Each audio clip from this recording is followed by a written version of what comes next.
তো বড় মাছ পাইনি, ছোটটা একটু বেশি রেখে দেবেন কালিয়া খাওয়ার জন্য।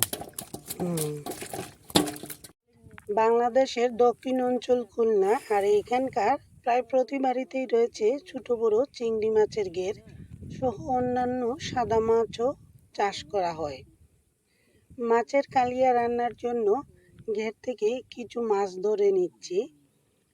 আজ তৈরি করছি মাছের কালিয়া। কাঁচা মাছের কালিয়া খেতে খুবই ভালো লাগে, আর রেসিপিটি কিন্তু দুর্দান্ত স্বাদের একটি রেসিপি। আশা করি ভিডিওটি শেষ পর্যন্ত দেখবেন। প্রথম খেবে বাতাসে একটা ব্যাং আর পুঁটি। মাছ নিয়ে তো কিছু আনিনি। ব্যাগ নিয়ে আসো, মাছ নেওয়ার জন্য ব্যাগ নিয়ে আসো। দক্ষিণ এলাকার মানুষ সদ্য তুলে আনা মাছ খেতেই বেশি পছন্দ করেন। এখানকার মানুষেরা শুটকি মাছ বা বাসি মাছ খেতে খুব একটা পছন্দ করেন না।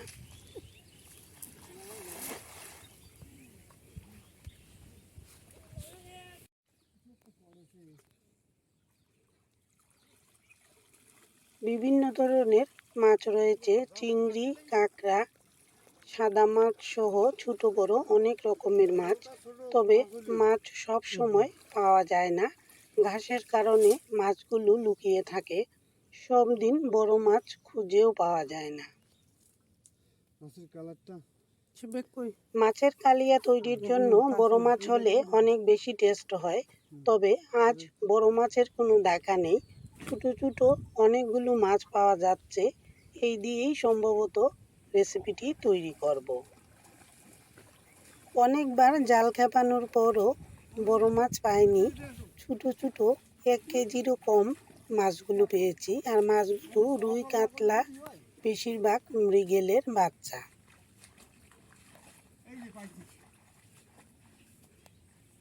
কি মাছ? ভালো হয়েছে।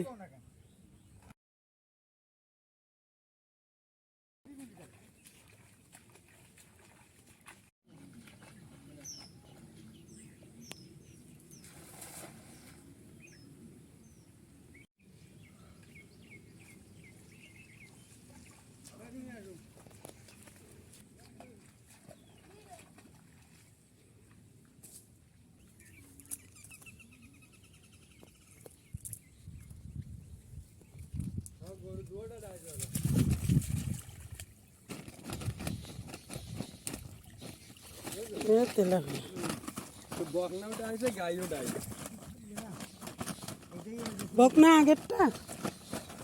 হ্যাঁ, ওই যে যেটা আগে কোনোদিন যায়নি তো প্রথমে। ও,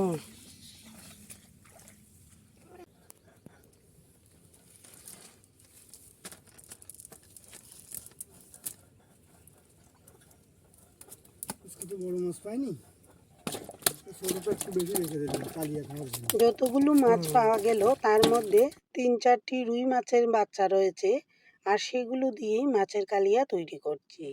মাছগুলো টুকরা করে নিয়েছি, আর মাথা আর লেজের অংশগুলো বাদ দিয়ে মাঝের অংশগুলো নিয়ে নিয়েছি।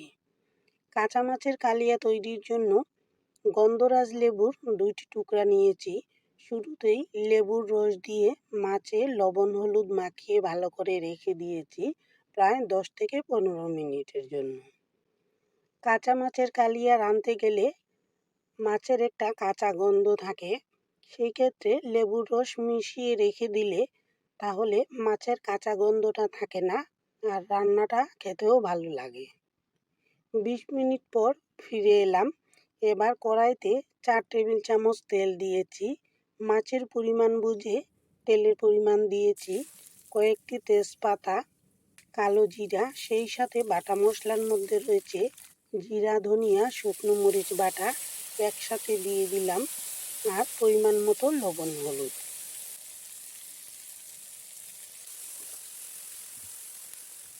মশলাগুলো 2 থেকে 3 মিনিট ভালো করে কষিয়ে নেওয়ার পর অল্প করে জল দিয়েছি আর সামান্য চিনি। কাঁচা মাছ রান্নার আগে মশলা ভালো করে কষিয়ে নিয়ে এভাবে রান্না করলে খেতে কিন্তু দারুণ লাগে। 2-3 মিনিট মশলা ভালো করে কষিয়ে নিয়েছি, আর তেলটা উপরে উঠে এসেছে। এবার লবণ হলুদ দিয়ে মাখিয়ে রাখা মাছগুলো দিয়ে দিলাম, আর নেড়ে চেড়ে হালকা আঁচে 2 মিনিটের জন্য ঢেকে রেখেছি। 2 মিনিট হালকা আঁচে ঢেকে রাখার পর আবারও উল্টে দিয়েছি মাছগুলো আর ঢেকেও রেখেছি। মোট 2 বার ঢেকে দিয়ে এভাবে মাছগুলো হালকা আঁচে ভাপিয়ে নিলে কাঁচা মাছের গন্ধ থাকবে না আর মাছও ভালো সেদ্ধ হবে। ঢাকনাটি তুলে আরও 2-3 মিনিট হালকা আঁচে রেখে দেওয়ায় তেল মশলা উপরে উঠে এসেছে আর রান্নাটা প্রায় শেষের দিকেই। মাঝে মধ্যে তলার দিকে একটু নেড়েচেড়ে দিতে হবে, তবে খুব সাবধানে দিতে হবে মাছগুলো যেহেতু কাঁচা মাছ ভেঙে না যায়। আর গরম মশলা বাটা দিয়ে নামিয়ে রেখেছি। এই রান্নাটি খুব কম সময়ে রান্না যায় আর কাঁচা মাছের এই রেসিপিটি তৈরি করলে মাছ ভাজার যে সময় লাগে তা নষ্ট হয় না আর তেলের খরচটাও কম পড়ে। হালকা আঁচেই পুরা রান্নাটি করা যায় আর খেতেও কিন্তু অসাধারণ স্বাদ। পেঁয়াজ রসুন ছাড়া সদ্য মেরে আনা বা তাজা মাছ দিয়ে এভাবে যে কোনো রেসিপি তৈরি করে খেয়ে দেখুন, খুবই ভালো লাগবে। এতক্ষণ পাশে থাকার জন্য ধন্যবাদ। আবারও দেখা হবে। সবাই ভালো থাকবেন।